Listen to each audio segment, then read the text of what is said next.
Right, it is the 27th day of the month of September. It's actually the final week of this month, and it's been a very eventful week and of course eventful day.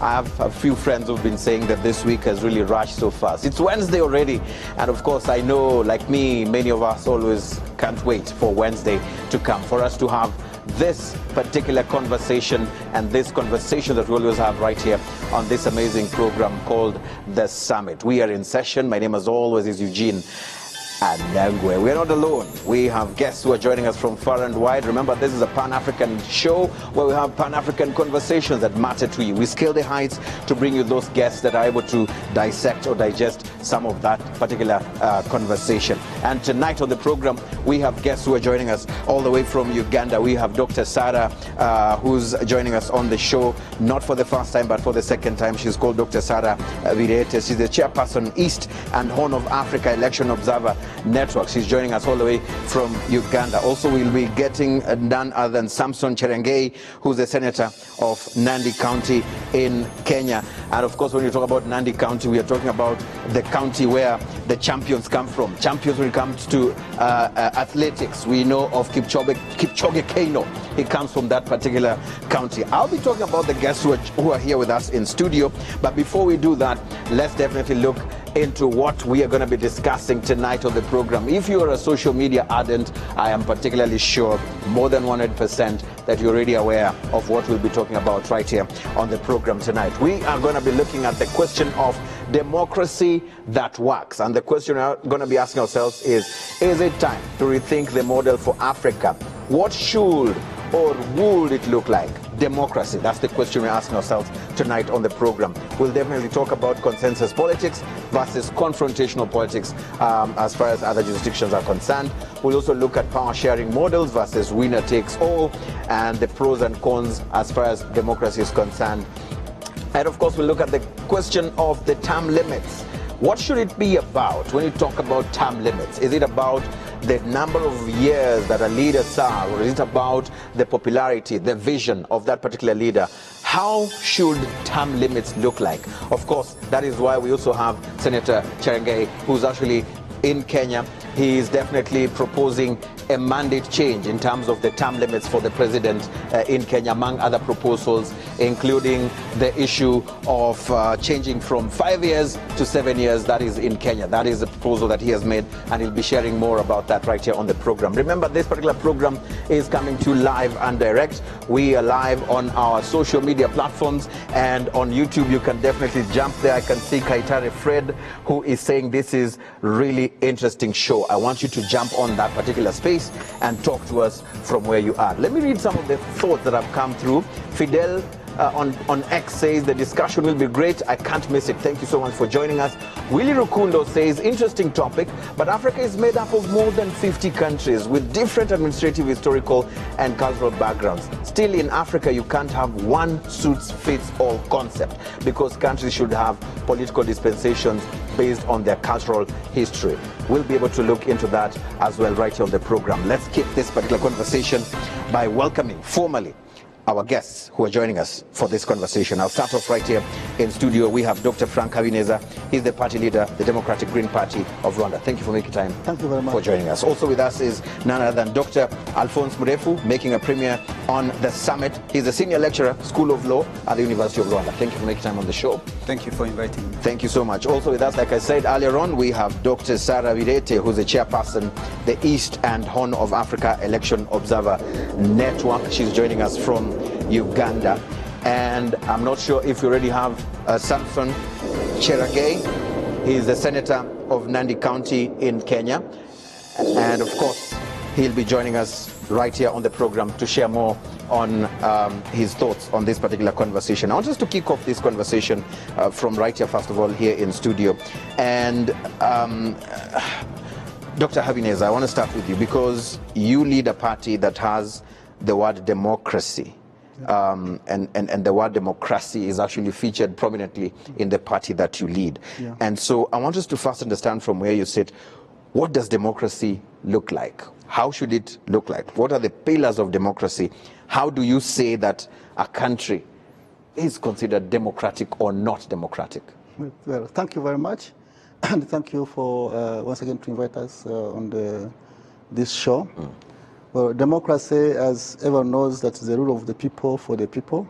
And people say it comes from the Greek words, demos and what. So basically, without going into those further details, when they say will of the people for the people, that people choose their leaders, and then they hold their leaders accountable.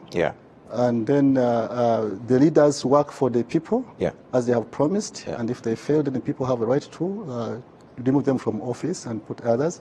So that would call democracy. But it's not that only. The pillars, what you mentioned, like pillars, to have what you call democracy, there has to be freedoms, which are granted in the Constitution, like the freedom of speech, that everyone has the right to air out his opinion, as we call it freedom of expression as well. There's also freedom of the media, that lets the journalists, the media, to work properly, professionally, without threatening them. The freedom of association. People are allowed to associate, to have the associations, to meet in political parties, and you can put some limitations, but they have that freedom.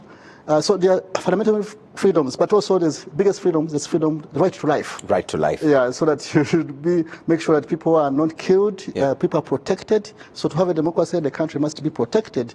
So there are other institutions that need to be in place to have that democracy function. You must have a stable security system, an army, have a state boundaries, the police, and so on. To have laws in place that secure those people. But for us, we go deep into like right to water. That's like if you don't have water, you will not live. And then right to a clean environment. Those are new rights which are coming up, but which are internationally recognized. And then, of course, the biggest thing, people must have food.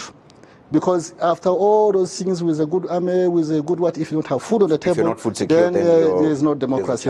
So I mean, I'm just trying to put it in the simple terms. So once you have all that in place, people are free to choose their leaders. They can get the food. They can be secure. They can go to hospitals. They can go to schools.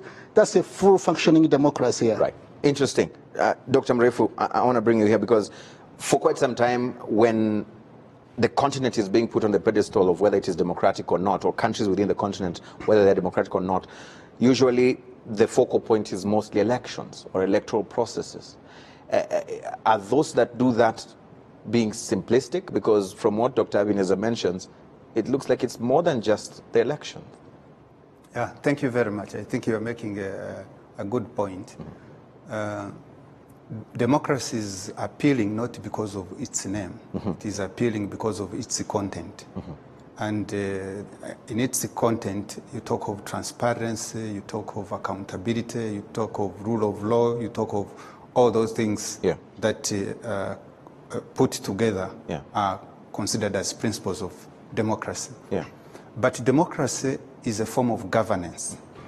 And by understanding governance is the ability of the government to provide the services and maintain law and order.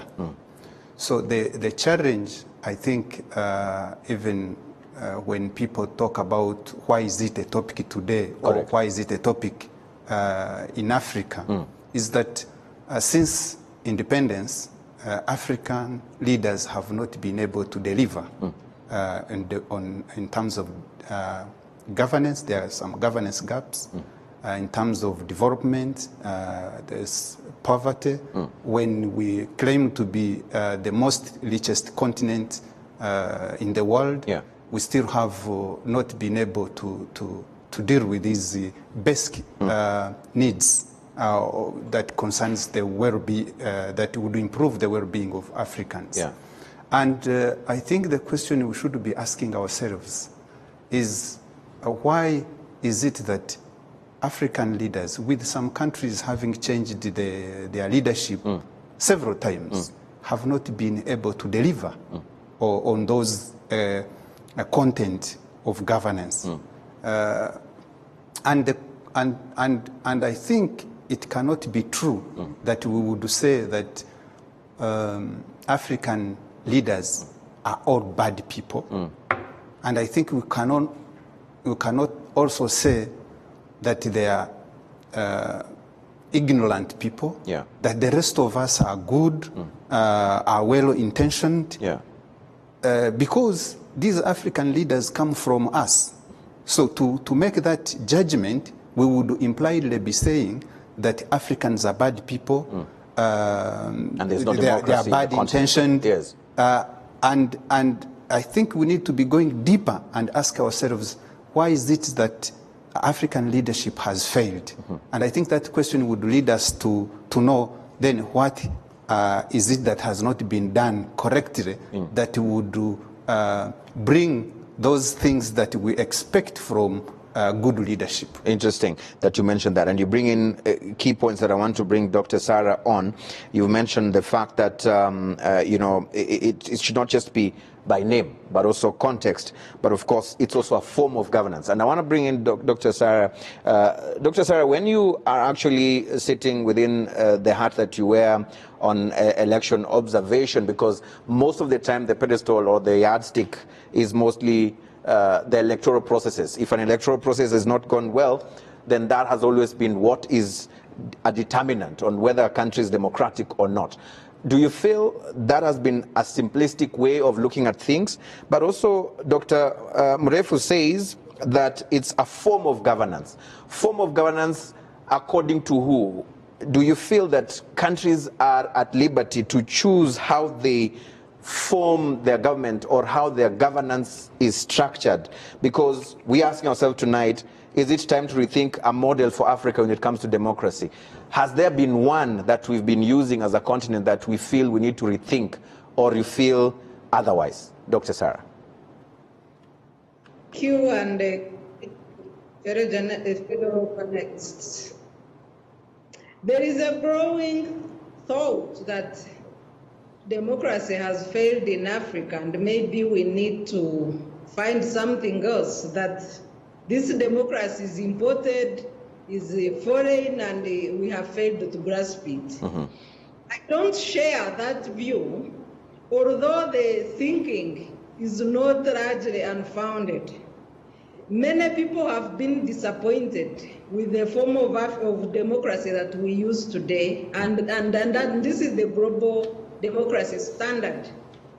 When it comes to elections, many people have lost trust in elections because of the nature, or because of the way they are conducted. People feel that their will does not count in elections. The choice of the people as to who should govern them is usually contested, and people feel like this process is not for them, it does not represent them. The other reason there is such a growing thought is lack of trust because of lack of accountable leadership in Africa. Corruption, lack of accountability has eroded the trust of the people in institutions, and that has not spared the elections either. When it comes to the actual democracy, should we then rethink? Africa has largely had adaptive democracy. Yes. In Uganda, we have what is known as the decentralization system. Kenya has devolution. And many other countries have tried to create a hybrid of democratic systems that suit their political and cultural contexts and are able to deliver services to the people. So if we have had this adaptive democracy and we still think that democracy is not working, I think the question should then be, where is the problem? Democracy thrives on three key principles. The first principle is rule of law. The second is independent and efficient institutions. And the third one is active citizenry that are able to hold their leaders accountable and enforce that social contract between the leadership and the led. So in most countries, you find that the citizens are not largely informed and are unable to exercise the necessary transparency and accountable demands on the people. Yeah. Like old adage goes, a community of sheep can only be led by hyenas. So when you have a large population of Africans that are not informed, that are not actively participating in their governance, that are not following the transparency questions and holding their leaders to account, then the arm of democracy, the one stool of democracy breaks away. Because democracy is about the people, like the first panelist defined. Yeah. Democracy is the government of the people, for the people, and by the people. Yeah. So our question should be, where are these people? Where are these people? And how are they participating in their democracy? And unless we answer that question, then we shall keep saying that the democracy has failed in Africa, when it's us that have failed to create an enabling environment for the people to fully participate in their governance. Interesting, Dr. Sarah. I want you to hold your thought on that, and let me bring in the Senator Samson Cherengei in Kenya. Senator, you are within the ruling party that actually enjoys, based on the last election in Kenya, in terms of popularity.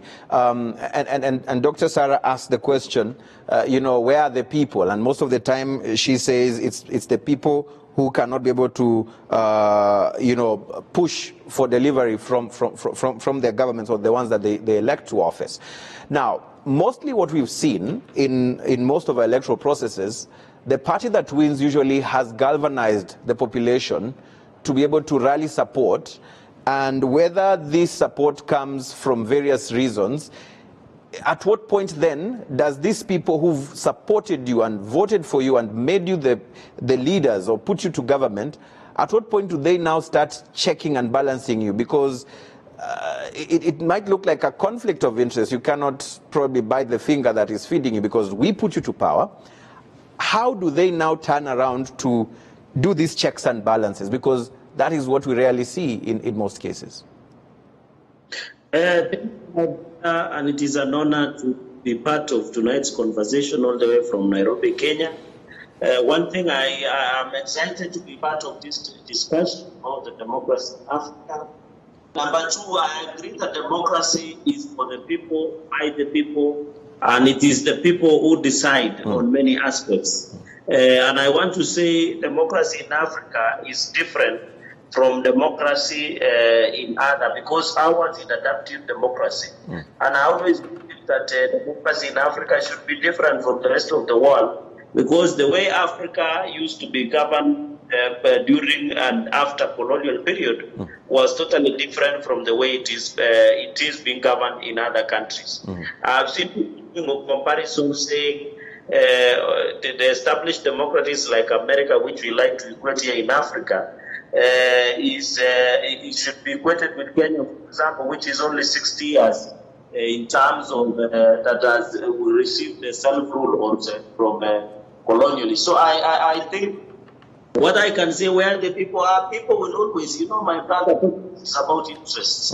It's about people will vote for to be part of the national cake. Because here in Kenya, for example, what we have is where you ask where the people are, where the interest is. Yeah. When they know political formation or a political party will win power, that is where many people will vote. Because in Africa, we have attached too much premium on the highest office in the land, and that's the presidency. Yeah. Where people will presidency to resource allocation. And you know, when you come to politics, it's always who will sit on that table of the national cake. And the biggest challenge has been the deficit of resources and development across many countries in Africa. Yeah. And I think another issue, one of my panelist colleagues have alluded to the fact that the electoral process is where we get into power. Kenya elections in last year, and the current president and the ruling party where I am, led by Dr. William Ruto, is the current president of Kenya, is because we have these challenges of not trusting our electoral processes. It is not about the electoral processes, it's about the deficit of trust we have in many countries about the election process. And that is why, even in Kenya, we have the biggest challenge where almost millions and millions of young people did not participate in elections. Because the electoral process has eroded that trust, has disillusioned many of the votes and the voters. Yeah. So from where I think when you ask where the people are, the people know where the interest of politics is about the interest. And that is why the people in fact always want to play around with the interest of the people. Right. Senator Cherengei, Senator of Nandi County in Kenya, I want to come back to you just in a bit, because we still need to be able to look at the issue of power sharing, consensus politics versus confrontational. And on this one, I want to bring in Dr. Habineza. Dr. Frank, in Rwanda, we have consensus-based politics in this particular country. And in many cases, this has been termed or has caused Rwanda to have what some people have tagged the country as not competitive politics. And they've used that to label Rwanda as undemocratic. The political space is not there because there's no competitive politics. And when you sit here today as a member of the opposition, or a party that is in the opposition, and also a presidential candidate in the previous election here in Rwanda, do you feel that there is any sense in that kind of a statement, especially when you're looking at consensus politics versus confrontational politics in that case? Well, I would say that the democracy is universal, and every country has signed on the Universal Declaration of Human Rights, the Geneva Convention, the African Charter on Human Rights and People's Rights and Democracy. I forgot your terminologies, but even Rwanda is a signatory to that. So I think we all believe into these concepts, but specifically for the Rwandan case, when people were drafting the Constitution, the drafters of the Constitution, when they were drafting the Constitution, they looked at the past of Rwanda, actually the recent history of Rwanda, which was characterized by mass violence and the highest crimes of humanity, which included genocide against the Tutsis. So these are not the small things. These are things which are very big in our history. People said, what can we do in order to have a sustainable future, to have a country which will not go back into the past? And people were looking at the causes. What were the real causes? There were many causes, but some of the causes of the catastrophes we had was issues of deficit of democracy, whereby there was one-party state for over 30 years. And that one-party state, there was one party what takes it all. And a particular group of people taking all the positions of government in the army, public administration, even all the civil services. And then people said, when we drafted this constitution, we need to find a different model that whereby we have issue of power sharing into practice, so that people should not be fighting for these positions. Because, sorry to say, I'm a member of parliament, but we politicians, we also fight about positions. So leave alone other things, but politicians also fight about positions all over the world. So it's if politicians are fighting about positions, it's also good that there's that share of that national cake, as the senator was saying. How can we share this national cake? It's not small, but it can be shared. So this was the concept in the constitutional formulation. So we have Article 10 of the Rwandan Constitution, they quote line 6 or alinea 6, which talks about that in the fundamental principles of the Constitution, that we as Rwandans agree of doing our politics with a spirit of dialogue and consensus. Maybe if you want to, I can read it specifically. But the main points there is dialogue and consensus. So why people chose that? Because we have been the confrontational politics before, where political parties were fighting on the streets, killing each other, and people, I mean, this was happening not long ago, about 25 or 26 years ago. Okay, no, maybe, let's say 30 years ago. And this was evident here in the streets of Kigali in the 90s. So people say, we need to see something else. And then people agreed that, yes, we can disagree. But yet, can we find a place of agreement? That's what we call consensus. So political parties who are here, are here. We have 11 political parties who have different programs. I have been to the elections. I think you had a chance to interview me in the last presidential elections. We had a different manifesto from the RPF's manifesto. But we were able to give our views, our positions, in a peaceful manner, not using abusive language. Like maybe other colleagues in other countries who like to use abusive languages, confrontational. They think that's democracy, but it's not here democracy. But you have to do also give your points, but with respect. And I think we were able to pass through that election peacefully, without being arrested or being killed or whatever, because we were trying to abide by that policy of dialogue and consensus. So when people see this, they think maybe we are stupid or we are not good enough or whatever. But it's not true.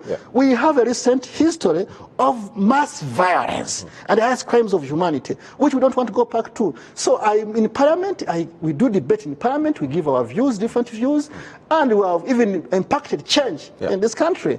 We have been able to influence change in policy, and the government, the Green Party has been able to change some policies because we can be able to articulate our points peacefully, in a peaceful manner, and they are able, not confrontationally, and they understand there's nothing good in using abusive languages, in trying to fight. Why should I go fighting people, fighting Dr. Mlefo, go and fight on the street? No one will listen to me. And I have some other examples from other countries. Correct. If you use dialogue, and of course you can achieve more than when if you go on fighting. So I don't think that we don't have, it's not lack of democracy, but it's the way we have chosen. As I mentioned, that we have ought to follow international principles, because all the international principles are also enshrined into our constitution. Right. Yeah. Dr. Mrefu, that's a very interesting point that Dr. Abinaza brings on board. When there's no confrontational politics, a lot of those who say they are, overseers of human rights, they would say that there is a stifling of the political space, and so there's no democracy in those countries.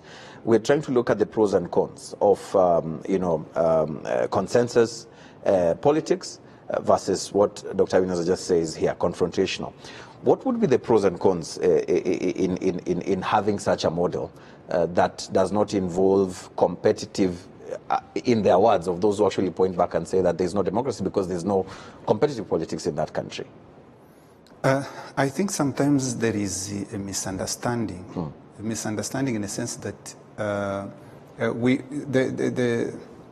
the common terminologies maybe to use is consensus versus majoritarian. Where majoritarian is when the winner takes all, where the executive powers are concentrated in the hands of one party. And in a consensus democracy, there is the desire for power sharing. And our constitution is very clear. Even if you are the majority leader, the head of the state that has the majority in the parliament, you cannot have more than 50% of the cabinet members from your party. And then something very fundamental, I think Dr. Frank will agree with me on this, is the use of proportional representation, which allows small parties also to be in parliament. In majoritarian systems, you will not find smaller parties in parliament, because it will be very difficult. If you get, for example, 10%, you might get 10% national, but you will not get them in parliament because you have not been able to win in a particular constituency. So this is what allows a consensus democracy to be much more peaceful. And you will find it in countries in Europe, for example, in the Netherlands, in Belgium, and very recently in UK, which was largely majoritarian, but the recent elections, because there were no party that won the majority, then they were forced to go into consensus after the failure to get the majority. So in these other countries where they are also encourage winner takes all, when it fails, they go into consensus, because otherwise the state would be ungovernable. And you need to create coalitions to be able to have a majority to be able to win. And even if you are the leader at the top as the head of state, you will also need to have the coalitions in the parliament to be able to pass the programs that you will have. So consensus will always be very important. It's very important. But what I wanted to mention something about just real quick, so we bring in on the issue of legitimacy. The problem African leadership has is the requirement of double legitimacy. Legitimacy in the sense that we always need the consent of people to be governed, to see that the government in place is the right government to be governing. For Africans, and especially I say this given the criticisms that you have been saying, is that it is not the legitimacy of the governed, of the citizens. It is also the legitimacy, the external legitimacy. And sometimes external legitimacy might conflict with internal legitimacy. And sometimes which is often the case, external legitimacy might override internal legitimacy. And that's the problem I think people need to think about. And then the deficit that are related to diversity of African countries. We'll come to that. I'll come to you too, Dr. Ebenezer, but I want to hear from Senator here because Senator Cherengei, you know, in Kenya, I mean, it's been in the glare of the cameras and the media, what has happened in terms. Senator Cherengei, if you're with us, I wanted just to get your thoughts on, is Senator there, please? Senator, all right. We'll come to Senator if we get him back, if we get a hold of him. Dr. Sarah, just real quick, maybe your thoughts on this, because on that issue of internal legitimacy and external legitimacy, and sometimes external legitimacy overriding the internal legitimacy, we've seen a lot of that either openly or sometimes, you know, by way of decoy. And we've seen sometimes some of the external pressure coming into the local politics and sometimes overriding, or sometimes the leaders locally standing firm and insisting that we know what we want and we'll stick to our guns. Talk to us a bit about how this is dangerous for the continent as far as the continent charting its own way and path as far as democracy is concerned. You know, this situation arises where you have failure of pillars of democracy in the country. If a country undermines its own pillars, like institutions of the state, like processes of determining leaders, like the participation of the people, for example, in countries where you have shrinking or closing civic space, the people are not free to participate. So as you close the participation of the people in their democracy, you open routes for the external to come in. And this is a danger of authoritarian leadership in the continent, or rising authoritarianism in the continent. So we need to understand that when you block democracy, then you open doors for external interference and then external, you know, legitimacy, as Dr. Mref has mentioned. But on the matters of, you know, the need for constructive engagement in a country, and the need to strike a balance depending on prevailing issues, an environment that leads to consensus is largely lacking in most of our countries. You find that everybody has a winner-take-all mentality. A winner-take-all mentality creates polarization. It creates dictatorship of the majority. It creates, you know, less inclusivity.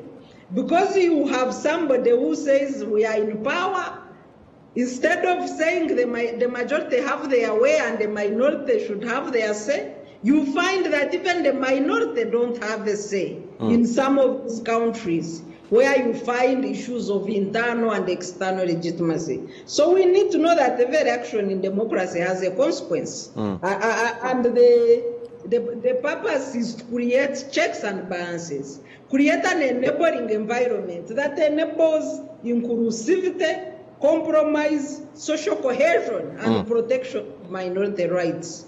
So when you lose this, then you open a Pandora's box for anybody to participate, and you find that even you lose charge of those countries. Right. Thank you, Dr. Sarah. I'm told Senator is back. Senator, I wanted to read your thoughts from what we've had from the three panelists, especially on the issue of consensus, model of politics, power sharing. These are things that we've had in Kenya. Even the head of state there, the Honorable or His Excellency President William Ruto, Dr. William Ruto, saying that there will be no handshake. And when we talk about handshake, you and I know what that means. It is, bringing in the considered losers of the past election into government. And it has been even termed as the nusu mkate, half a loaf of bread. And that is actually insinuating that the winner wants to take it all, and they're not ready to share the bread. How does this sit with you? And because you are part of the ruling party today, is this something that can happen in Kenya? Consensus politics, power sharing, are these models that we are coming to see more in democracies like Kenya? Is this what we should expect? No. What I think I want to stand an exit point that this attitude of winner takes it all. And you know very well, my brother, the winner takes it all attitude has affected many countries in Africa, because the way we normally govern, even during the period, you know, some countries in some instances have other occasion where, how can I put it, where they have had a location where there have been other power sharing deal. Even here it has happened twice. It happened after post-election violence in 2008. There was a grand coalition government that is power sharing in 2018 to 2024. There was about what we call handshake and some pressed with your grasp of current affairs that is happening in Kenya. So I agree this power sharing phenomenon is new in Africa. We did see also in Zimbabwe at some point. A number of African countries are embracing.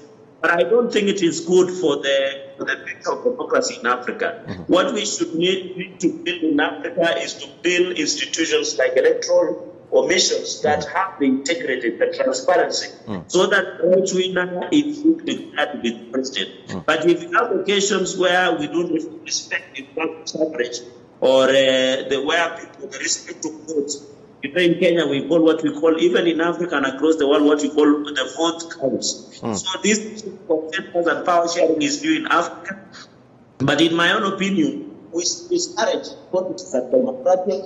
It reverses the rules of democracy. What we should encourage is the trust in the electoral process, so that the right winner is being. I know there's a common saying in Kenya that who matters is not only as the ones who counts. So from where I sit, I think the issue of consensus and power sharing should be discouraged. It is not good for democracy in Africa. Interesting that you say that, and I want us to move this conversation forward. And I know, Dr. Habineza, you wanted to say something, but I want to just read quickly some feedback that is coming through as we speak. You can definitely share your thoughts from what you're hearing from our panelists here. What is your take on the topic of discussion tonight? I have Alice Chusa, who's on our live stream on YouTube, and he says, question to Honorable Habineza, how does one ensure checks and balance in a consensual democracy?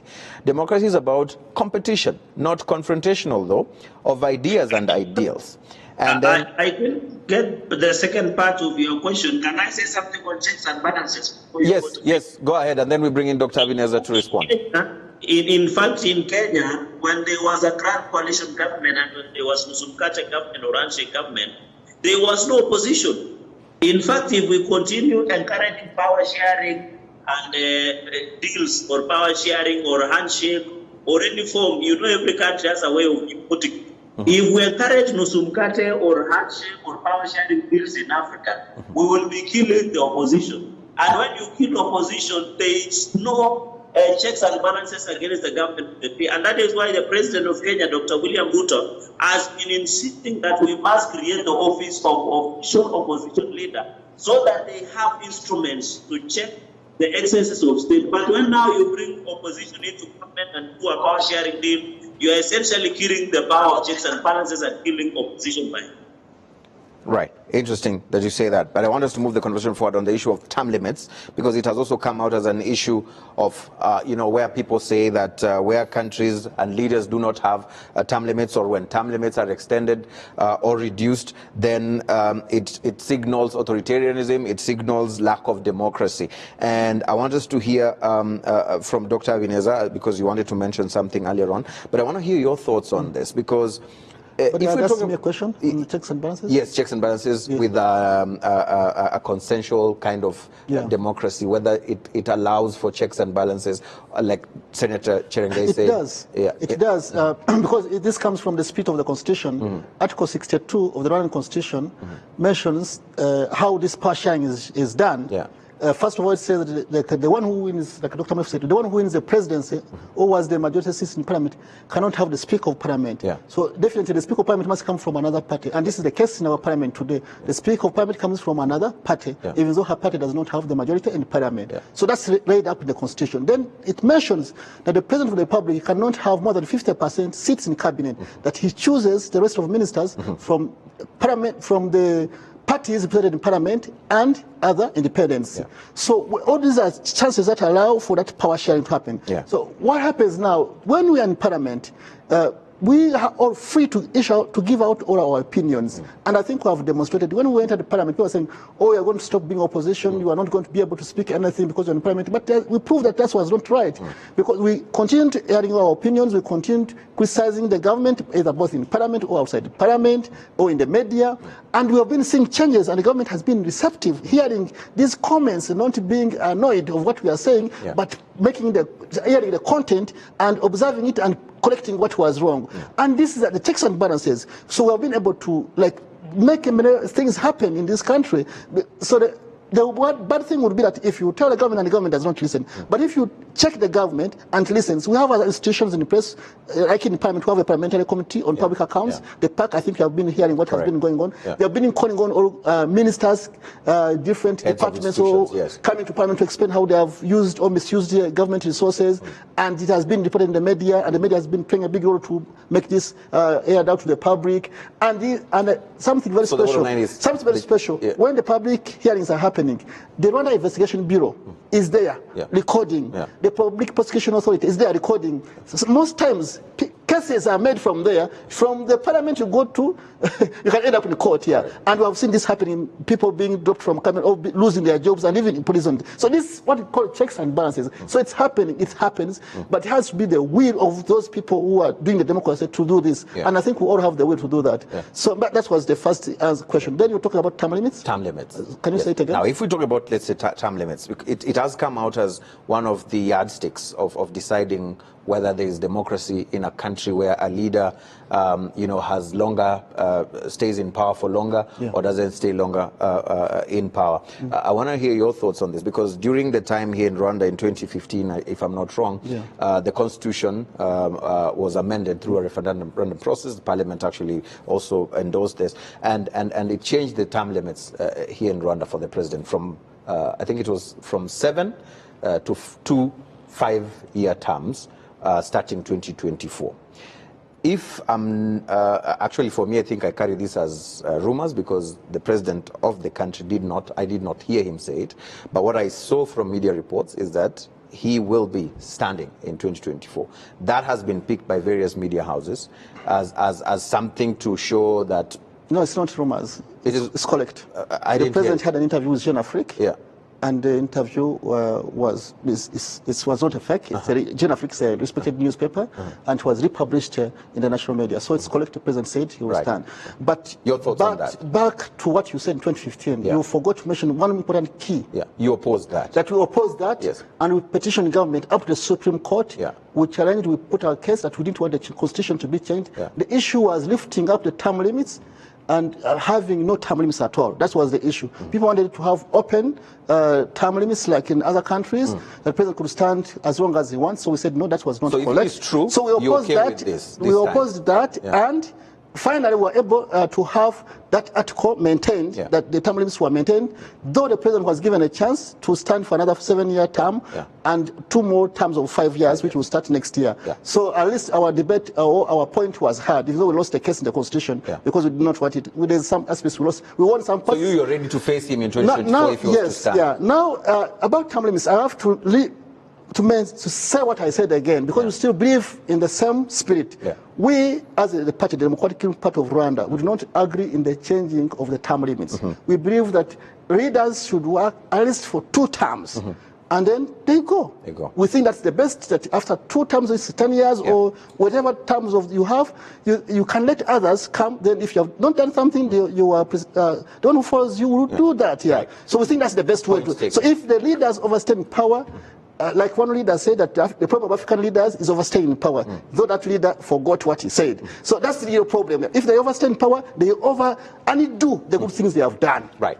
Dr. Mrefu, should it matter how long a leader stays if, let's say, they are performing, if, let's say, the population who actually the Constitution gives power to decide have actually gone through the regular processes and have approved that they can stay for a certain number of time? Is that wrong? Does it signify lack of democracy in that country?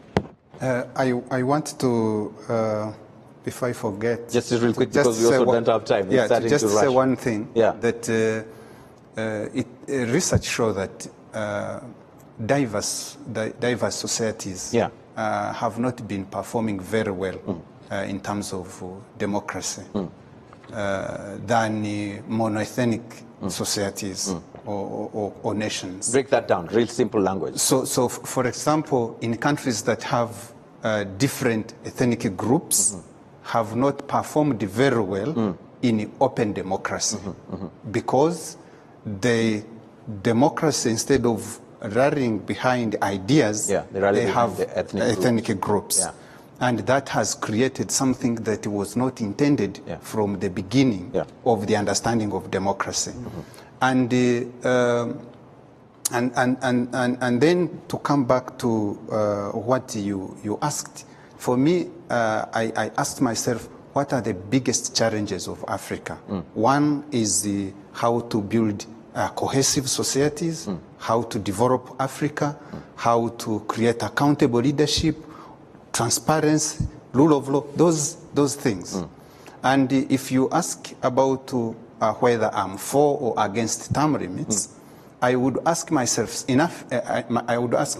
on based on the number of African countries that have term limits and have respected them. We have more than, I think, about 20 countries. And when you see average number of years those leaders have stayed in power to change, it is somehow less than 5 years. And then you can ask yourself, what kind of project or program can you implement in less than 5 years and be able to achieve social cohesion, be able to achieve development, be able to achieve all these good things Dr. that we talked about. Let the other one who comes to proceed. But they have different programs. That's why you will find that you are in for election to the first 2 years in power. You're still figuring out what you are going to implement because you didn't know that you were going to win anyway. Then the last 2 years, you are into the election period, then you don't have time to implement any program. I want you to hold and then you will remain in a perpetual failure because then accountability will be counted on your ability to deliver. But you will never have been given enough time. But if you get a chance of a second term, you can still deliver the second term. I think Senator Cherangei, this is sounding like music to your ears. What is coming from Dr. Mrefu, because he mentions exactly what your argument is from your proposal that you're making to the committee that is actually dealing with the bipartisan talks. You are actually proposing that Kenya changes its term limits, especially presidential term limits, from 5 years to 7 years. And it's actually almost the same argument that Dr. Mrefu is saying. What else? Why do you want the president to have 7 years and not 5 years that we have? Because it's received mixed reactions in Kenya today. Thank you very much. Because Dr. Mrefu, when I come in Kiswahili, means a tall guy and a wise person. I think Dr. Mrefu there is doing wonderful well, and I'm also a lawyer. I agree totally, because in Kenya we want to change the current term limit from 5 to 7 years. And you are aware, in Kenya, for example, or even when you are running for counties or constituency election, and as we talk today, my brother Anako is that all members of National Assembly, members of Senate, members of County Assembly, governors have also requested that I include them in the 7-year term, so that, for example, governors in Kenya, you go for 5-year term. If you seek for re-election, you get another 5 years. So I want to change that to 7 years, or even presidency. For example, in Kenya, as my brother has put it very well there, is that first year after they're elected, you take time to set up your cabinet, to settle in cabinet, government, to realign most of the government with your system. Then at 5th year, we also go for what we call the campaign, the campaign period. So in Kenya, if you take 5 years and remove the 2 years, you only have 3 years to do a lot of anti-transformation. So what our proposal is very simple. Let us have 7 years. If you succeed, you take a re-election for another 7 years, and it becomes 14. And if, for example, if the idea of passes through a constitutional referendum, then the president will now have the way you have done in Rwanda, where after what we call a referendum, now allowed the president run again in 2025, which is, let's say, President Paul Kagame, the best 6 time.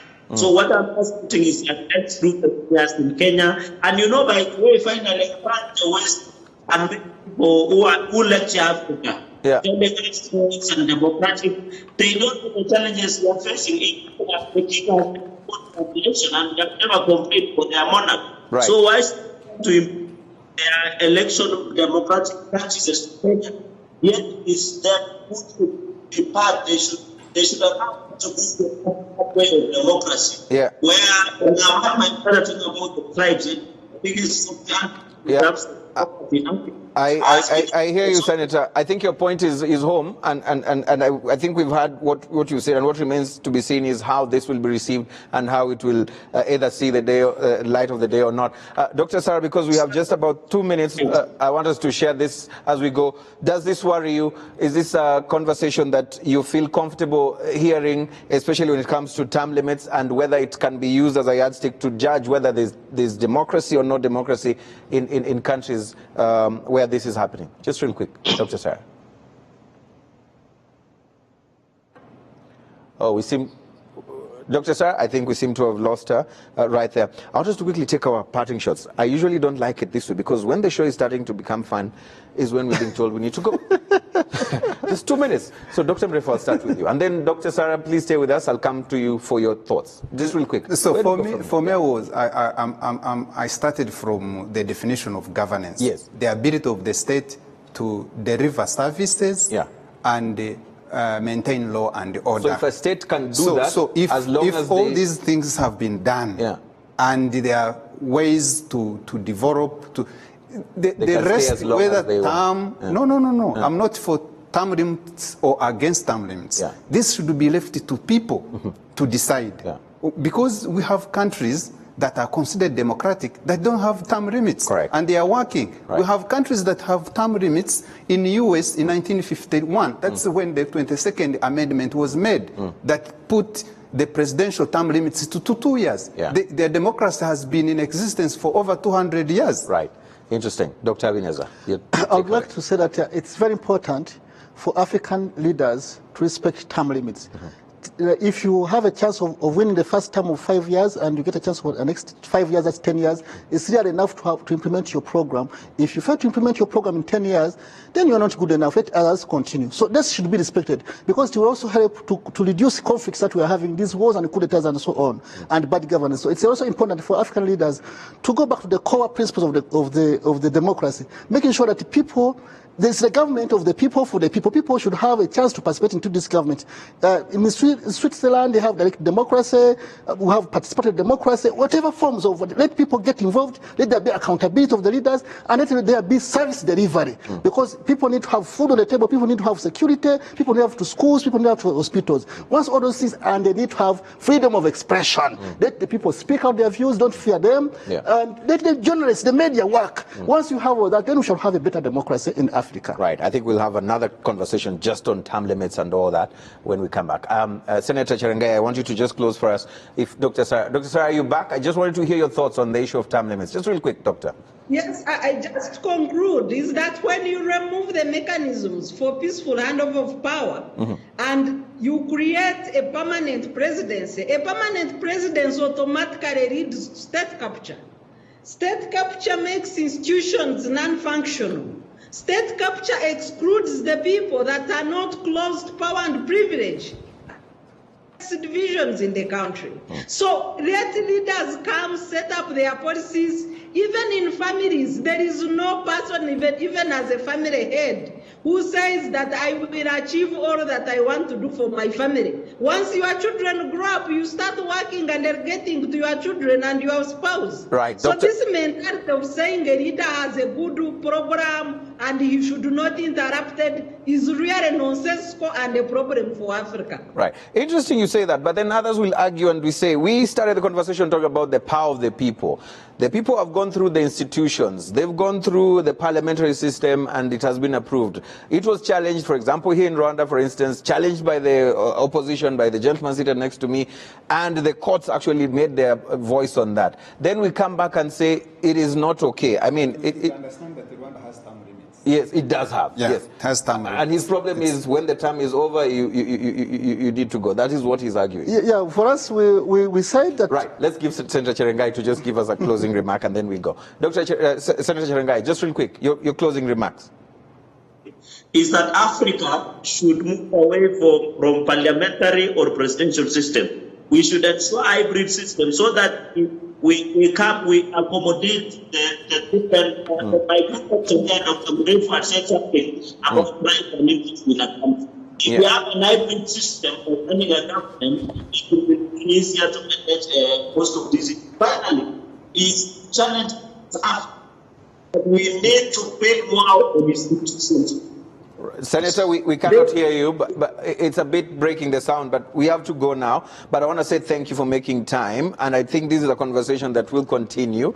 They end in these four walls, but it continues on our social media platforms. And of course, it's also interesting that while in Kenya you want to increase the number of years, in Rwanda actually reduced from 7 to 5. to 5. Yeah. So it's going to be interesting to see that contrast. But thank you so much, all of you, for making time and being part of the show, and all of you that have been tweeting and talking to us.